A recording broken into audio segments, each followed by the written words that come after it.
Welcome to True Crime Case Files. Today, we delve into a chilling case that rocked the small, usually peaceful town of Winterset, Iowa. In late September of 1998, a series of brutal murders shattered the community, leading to an investigation that would pit neighbor against neighbor and leave the town divided over the guilt or innocence of one of their own. This is the story of a question that haunts Winterset to this day: Sherriff or serial killer? In the heart of Madison County, with its iconic covered bridges and rolling farmlands, the small town of Winterset, Iowa, became the unsuspecting backdrop for a tragedy that would reverberate far beyond its borders. 17-year-old Hannah Carlisle, a junior at Winterset High School, embodied the spirit of her quaint hometown. Known for her quick wit and compassionate nature, Hannah was a familiar face at the local library, where she volunteered, immersing herself in literature and community service. Born on a brisk February morning in 1981 to Michael, a mechanic at the town's lone Ford dealership, and Susan Carlisle, a part-time librarian, Hannah grew up alongside her younger brother, Alex. The Carlisle family, respected members of the community, were regular attendees at the First United Methodist Church on Sundays and could often be found cheering on the Huskies at high school football games. Academically inclined, Hannah excelled in her studies, particularly in biology, where she nurtured a dream to one day become a veterinarian. Her love for animals was well known, as she spent her afternoons at the Winterset Veterinary Center, assisting with care for pets and livestock. She was in the midst of college preparations, her eyes set on Iowa State University, known for its esteemed veterinary program. Her aspirations were cut tragically short. In the days before her death, Hannah was seen at the local coffee shop, Cornerstone Coffee, discussing her latest SAT scores with friends, unaware that these moments would be among her last. The pages of her diary, recovered later, were filled with plans for the future and reflections on the world around her, from the release of Google as a fledgling search engine to the latest episode of Friends that aired on NBC, a show she watched religiously every Thursday night. The fabric of Hannah's life, interwoven with the threads of her dreams and daily routines, was torn apart in a single, violent act, leaving the Carlisle family and the town of Winterset to grapple with an incomprehensible loss. On the morning of September 28, 1998, the Carlisle family home in Winterset, Iowa, became the center of a harrowing crime scene.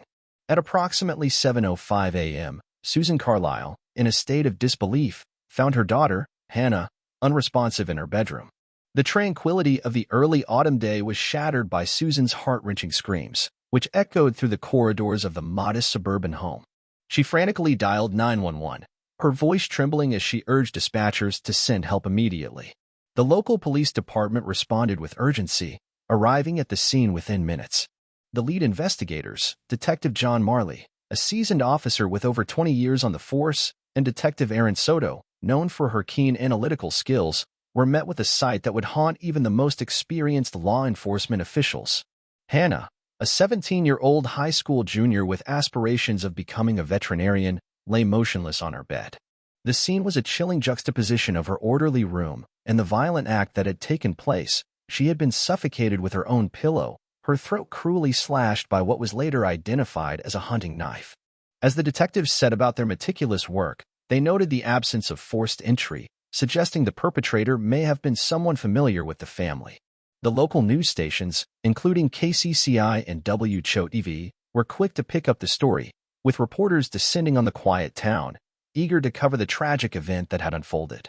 As the story of the promising student's untimely death began to capture the attention of the area, the investigation was methodical, with the police collecting forensic evidence, including fingerprints and fibers, in an attempt to piece together the final moments of Hannah's life. The community of Winterset, still reeling from the news, braced itself for the unfolding investigation, as the question on everyone's lips was whether this was an isolated incident or the beginning of a more sinister pattern.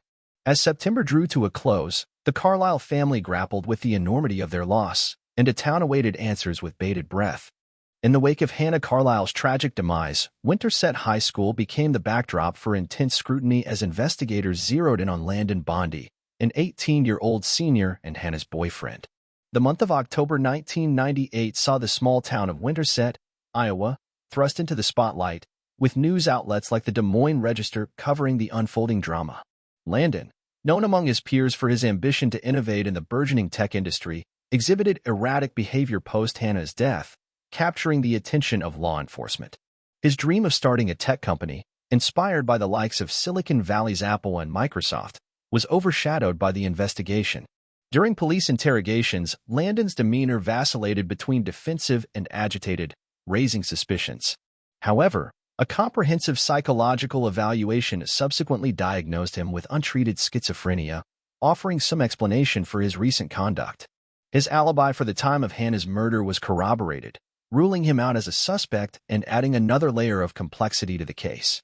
The local community, while grappling with the implications of the murder, also faced the challenge of reconciling the image of a troubled youth with the potential for violence. As the autumn leaves turned, and the world tuned into the premiere of Charmed on the WB or listened to the latest hits from the Billboard charts, Winterset's residents were consumed by a real-life mystery that seemed to defy any immediate resolution. The police continued their exhaustive search for answers, canvassing the town and delving into the lives of Hannah's acquaintances. The investigation, however, was far from over, and as Landon received the mental health care he needed, the question remained, if not him, then who? The serene town of Winterset, Iowa, was once again plunged into despair when, merely weeks after the murder of Hannah Carlisle, another harrowing discovery was made. On the morning of October 22, 1998, Brittany Peters, a 16-year-old junior, and her boyfriend, Justin Gretas, a 17-year-old senior, were found deceased in Brittany's bedroom. A scene all too reminiscent of the previous tragedy. Justin was stabbed multiple times in the chest while Brittany was suffocated and had her throat slit, just like Hannah. Brittany, a talented musician who aspired to the fame of icons like Madonna, featured prominently on MTV at the time, and Justin, a dedicated athlete with collegiate ambitions, were both well regarded by their peers. The double homicide sent shockwaves through the community, which was still reeling from the loss of Hannah. As the story broke, local media outlets like KCCI descended upon Winterset. The town, with its picturesque autumnal backdrop, became the unlikely focus of a media frenzy, with the case drawing comparisons to the notorious investigations featured on the recently premiered Cold Case Files on A&E. The Winterset Police Department, under intense scrutiny, conducted a series of interrogations with friends and family of the victims. The atmosphere was fraught with tension and grief, as loved ones struggled to comprehend the magnitude of their loss. Despite the emotional interrogations, no clear suspect emerged, leaving investigators to question the motive behind these heinous acts. As October drew to a close, with Google's recent incorporation still making tech headlines and the New York Yankees celebrating their World Series victory, the town of Winterset faced its own unfolding drama. The police were left to wonder if these murders were the work of a serial perpetrator, a notion that was previously unthinkable in this close-knit community. With no new leads and a town paralyzed by fear, the police continued their search for the elusive killer, hoping to restore a sense of safety and justice to the shaken residents of Winterset. As the crisp October air descended upon Winterset, Iowa, a discovery in the dense woodlands surrounding the town breathed new life into the harrowing investigation of the serial murders that had disrupted the community's peace. On October 29, 1998, a local hunter, navigating the familiar yet foreboding terrain, stumbled upon a gruesome find that would alter the course of the case. Nestled amongst the fallen leaves and underbrush was a hunting knife, its blade smeared with drying blood, an ominous echo of the violent acts it had perpetrated. The hunter, aware of its potential significance, promptly notified the authorities, preserving the integrity of what would become a pivotal piece of evidence. The Winterset Police Department, alongside forensic experts, descended upon the scene, cordoning off the area with the familiar flutter of yellow tape. The knife, upon examination, bore striking similarities to the weapon used in the string of brutal murders that had claimed the lives of 3 of the town's youth. It was a standard hunting knife, its design not uncommon, yet the particular wear of the handle and the distinct nicks along the blade's edge correlated with the wounds inflicted upon the victims. The media, hungry for any development in the case, latched onto the story, with outlets like the Des Moines Register and local television stations providing extensive coverage. The public's fascination with true crime, fueled by shows like America's Most Wanted and the recent release of films like Halloween H20, only intensified the scrutiny on the investigation. As the forensic analysis continued, the knife underwent rigorous testing, with DNA samples extracted from the bloodstains and compared against the genetic material of the victims. The results were conclusive, tying the weapon irrefutably to the crimes that had shattered the tranquility of Winterset. The revelation of the knife's discovery and its implications reverberated through the town, igniting a mixture of fear and anticipation. The police, bolstered by this new lead, delved deeper into their investigation, determined to trace the origins of the knife and unveil the identity of the perpetrator. The residents of Winterset, once confident in the safety of their close-knit community, now faced the chilling reality that the killer was amongst them, masquerading as an unassuming figure in their daily lives. As November's chill swept through Winterset, the town faced a grim reality. The investigation into the serial murders took a harrowing turn with the discovery of a third victim, Erica Steinberg, an 18-year-old high school senior with aspirations of becoming a journalist. Erica's lifeless body was found in a scene mirroring the previous tragedies, suffocated with a pillow and her throat slit in her own bed, horrific facts that sent shockwaves through the already reeling community. The Winterset Police Department, under intense scrutiny, worked tirelessly, poring over every detail of the crime scene. Erica, known for her tenacious spirit and inquisitive nature, was found in her home, her journalistic ambitions cut short by an act of unspeakable violence. The methodical nature of the attack suggested a pattern, with the killer leaving behind no apparent motive, only a trail of sorrow and unanswered questions. The media fervor surrounding the case intensified, with national news outlets like CNN and local papers such as the Winterset Madisonian offering daily coverage. The public, still reeling from the recent impeachment inquiry against President Bill Clinton, found a morbid distraction in the unfolding drama of the Winterset murders. Investigators found themselves at a standstill, with each lead dissolving into frustrating dead ends. The community, once a tapestry of trust and familiarity, unraveled into a tableau of suspicion and fear. The police, desperate for a breakthrough, expanded their inquiry, interviewing Erica's associates and combing through her articles, hoping her journalistic instincts might have uncovered a clue to her killer's identity. As Thanksgiving approached, a somber mood settled over Winterset. The holiday season, typically a time of togetherness and gratitude, was overshadowed by the pall of the unsolved crimes.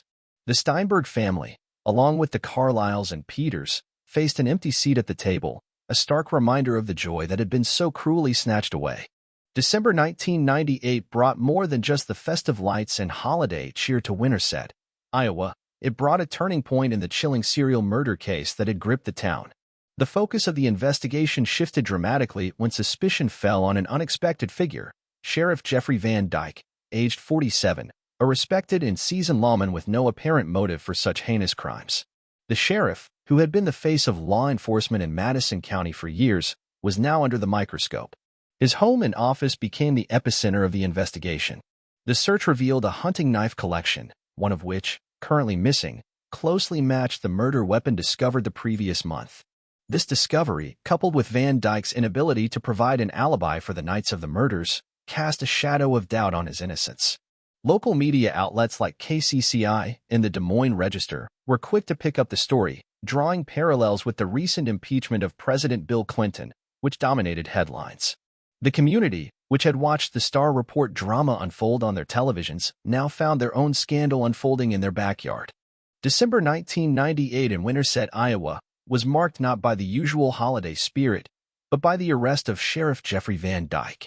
The 47-year-old lawman, once a pillar of the community, found himself in handcuffs, accused of committing the very crimes he had sworn to protect the town against. His arrest on a frosty morning sent ripples through the town, splitting it between relief and disbelief. Van Dyke, who had served the county with distinction, had his reputation called into question when he was taken into custody without resistance. His stoic demeanor during the arrest was captured by local news crews, with footage later broadcasted, drawing parallels to the stoic resignation of President Nixon during the Watergate scandal. The once trusted sheriff was now the prime suspect in a series of brutal murders that had left the small town of Winterset reeling. The community's reaction was polarized. Some residents felt a sense of vindication, believing that the long arm of the law had finally caught up with the culprit. Others, however, couldn't reconcile the sheriff's upstanding image with the accusations leveled against him. Whispers of a conspiracy began to circulate, with some suggesting that Van Dyke was being framed by a more sinister force. The victims' families were caught between the desire for closure and the fear of a miscarriage of justice. The Carlyles, Peters, Gretas, and Steinbergs, who had once looked to Van Dyke for answers, now faced the prospect that he might be the cause of their anguish. The local paper, the Winterset Madisonian, chronicled the family's heartache and the town's division, offering a somber counterpoint to the festive articles typical of the season. As the year drew to a close, the town of Winterset was left to grapple with the uncertainty of the upcoming trial and the unsettling thought that the man they had entrusted with their safety might be the one who had shattered it. As the year 1998 drew to a close, the small town of Winterset, Iowa, became the unlikely backdrop for a trial that captured the nation's attention. Sheriff Jeffrey Van Dyke stood accused of a series of brutal murders, his fate resting in the hands of a jury. The courtroom, typically quiet, was bustling with activity as the trial unfolded during the height of the holiday season. Prosecutor Elaine Briggs, a formidable figure with a reputation for her tenacious pursuit of justice, faced off against the equally skilled defense attorney Marcus Cole. The courtroom drama rivaled the tension of the NFL playoffs, which dominated December's sports discussions, as both sides presented their arguments with fervor. The prosecution painted Van Dyke as a man with a hidden dark side, capable of the heinous crimes that had shattered the peace of Winterset. The defense, however, portrayed him as a scapegoat, a man whose only crime was being in the wrong place at the wrong time. The jury listened intently, the weight of their decision as heavy as the snow blanketing the town outside. The trial proceedings were a top story for local media outlets like WCHOT-V, and the case was followed closely by the Des Moines Register, which provided daily updates. The public, still discussing the recent release of the popular film Saving Private Ryan, found the trial a somber contrast to the usual festive cheer. In a stunning turn of events, the jury returned with a verdict of not guilty. The courtroom erupted in a cacophony of emotion, with some feeling justice had been served, while others were left in disbelief. The victims' families were torn between relief and devastation, their grief compounded by the lack of closure. In the aftermath of the trial that concluded in December 1998, the small town of Winterset, Iowa, struggled to find its footing. The once serene community, synonymous with the idyllic bridges featured in the film The Bridges of Madison County, had been thrust into the national spotlight for a series of tragic events that culminated in a trial that left the town divided and searching for answers. The Carlisle, Peters, Greta's, and Steinberg families faced their first holiday season shadowed by the absence of their loved ones. The verdict, which saw Sheriff Jeffrey Van Dyke acquitted of the murders, provided no solace. Instead, it left a void filled with lingering doubts and unresolved grief. The Winterset Madisonian captured the somber mood in its pages, the local editorials reflecting on a year that had challenged the very fabric of their community. With some saying the verdict was justice while others said there was a conspiracy to protect him. Landon Bondi, whose mental health struggles had come to light during the investigation, sought treatment in the wake of the trial. His journey to recovery was a rare glimmer of hope in a narrative dominated by loss and uncertainty. The Winterset Police Department faced intense scrutiny over the handling of the case. Calls for reform echoed through the town, mirroring the national conversation sparked by the recent unveiling of the iMac G3, which had challenged perceptions of technology and design. As for Van Dyke, the former sheriff retreated to a quiet life in Florida, far from the icy winters and heated debates he left behind. His name would forever be entwined with the unsolved mysteries that plagued Winterset, a burden he would carry alongside the memories of a career that had ended in controversy. The town of Winterset entered the new year with a collective sense of wariness. The bridges that had once symbolized connection now served as reminders of the divisions wrought by the year's events. The community, bound by shared sorrow, looked to the future with the hope that time would bring healing and, perhaps one day, answers. The Winterset murders remain a dark chapter in the town's history. The line between lawman and lawbreaker blurred, leaving a community to grapple with the aftermath of a verdict that provided more questions than closure. This has been True Crime Case Files. Thank you for joining us as we explored the depths of human nature and the justice system. Until next time, stay vigilant and keep seeking the truth. Hey, True Crime Case Solvers, interested in more real-life murder mysteries? Be sure to like and subscribe to our channel. And do you have any thoughts about this case or have a case of your own you'd like us to investigate? Leave us a comment. Until then, stay safe, True Crime Case Solvers.